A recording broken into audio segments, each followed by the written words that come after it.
खरीप हंगाम आढावा बैठकीमध्ये कृषी मंत्री माणिकराव कोकाटे यांचा संताप झाल्याचं पाहायला मिळालं। लाभक क्षेत्र विकास अधिकारी, महावितरणचे अधीक्षक, अभियंता बैठकीला अनुपस्थित होते आणि गैरहजर राहिल्यानं त्यांना कारणे दाखवा नोटीस बजावा असा प्रस्ताव मुख्यमंत्र्यांकडे पाठवण्याच्या सूचना कोकाटेंनी केल्या। सोलरच्या प्रश्नावरून महावितरणच्या कार्यकारी अभियंत्यांना सुद्धा कोकाटेंनी धारेवर धरलं। मागेल त्याला शेततळ देतात, मग सोलर का देत नाहीत असा प्रश्न विचारत कोकाटे चांगलेच संतापले। मला पूर्वपणे माहिती करून निघाला पाहिजे, तुम्हाला कळायला पाहिजे, तुम्हाला आठ दिवस सांगतो ऑटोवर बाईक घेऊन येता तुम्ही। आणि सोलरच्या संदर्भामध्ये सध्या शेतकरी फार सेन्सिटिव्ह आहे।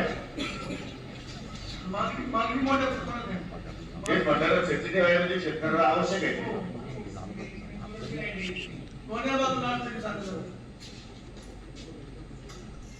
आपल्याला शेतकऱ्याला काय अडचण आहे द्यायला मला सांग का शेतकऱ्याच्या संदर्भात आपल्याला काय अडचण आहे का?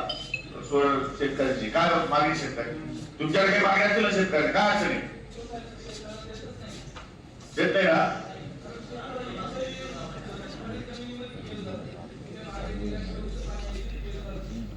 आणखी तपशील घेऊया प्रतिनिधी किरण ताजणे यांच्याकडून।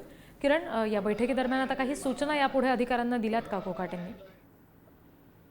खरं तर आपण बघितलं तर खरीपाचा हंगाम सुरू होतोय आणि त्या सगळ्या पार्श्वभूमीवर शासनाची जी पूर्वतयारी आहे ती सुरू आहे आणि या सगळ्या पार्श्वभूमीवर नाशिक जिल्ह्याचा आढावा कृषी मंत्र्यांकडून घेतला जात होता आणि या सगळ्या दरम्यान अनेक शेतकऱ्यांच्या ज्या तक्रारी होत्या त्या तक्रारीच्या पार्श्वभूमीवर सोलर पंप मिळत नाहीये अशा स्वरूपाचं गाऱ्हाणं अनेक शेतकऱ्यांनी मांडलेलं होतं आणि त्या सगळ्या पार्श्वभूमीवर आढावा घेत असताना त्या दरम्यान महावितरणचे जे अभियंते आहेत ते उपस्थित नव्हते आणि त्यावरूनच संतप्त यावेळेला कृषी मंत्री माणिकराव कोकाटे झाल्याचं बघायला मिळालं। थेट कारवाई करण्याचा इशारा आणि मुख्यमंत्र्यांना प्रस्ताव पाठवण्याच्या सूचना यावेळेला देण्यात आलेल्या आहेत। त्यामुळे या सगळ्या पार्श्वभूमीवर न कळवता थेट दांडी मारणं अधिकाऱ्यांना भोवण्याची शक्यता आहे।